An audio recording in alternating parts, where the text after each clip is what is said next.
বাসায় যেদিনে আমি গরুর মাংস রান্না করি, দেখা যায় যে লেফটওভার যে মাংসটা থাকে সেটা আসলে অনেক টাইমে আমরা রুটি বা পরোটার সাথে খেয়ে থাকি। আর অন্য টাইমে হচ্ছে আমি একটা খিচুড়ি রান্না করি। সেটা হচ্ছে আমি মাংসের সাথে একসাথে চাউল-ডাউল দিয়ে একটা খিচুড়ি রান্না করি। এই খিচুড়িটা আমার বাসার সবাই খুব পছন্দ করে আর আমার কাছেও খেতে খুব ভালো লাগে এইভাবে খিচুড়ি রান্না করলে।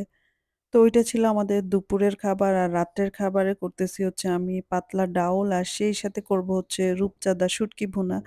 আর এই শুটকিগুলো আমি যখন বাংলাদেশে গিয়েছিলাম আমি নিয়ে এসেছিলাম। তো এখনো কিছু শুটকি ফ্রিজে আছে। তো আজকে সেই শুটকিটাই আমি ভুনা করতেছি। আর অন্যদিকে হচ্ছে বাচ্চারা যেহেতু এই খাবারটা খাবে না, তাই ওদের জন্য হচ্ছে আমি বার্গারটা রেডি করে দিচ্ছি। আর এই বার্গারের পেটিগুলো আমি সবসময় ডিপে রাখি। তো যেকোনো সময় আসলে বাচ্চাদেরকে শর্টকাট ওয়েতে করে দিলে ওরা খায় আর ওরা খেতেও পছন্দ করে। আর এই যে এখানে হচ্ছে আমার ডাউলটা রান্না করা শেষ। আর এই যে আমার ডাউল আর অন্যদিকে হচ্ছে আমার শুটকি ভুনাও একদম শেষ। যদিও আমি শুটকি খুব একটা বেশি ভালো রান্না করতে পারি না।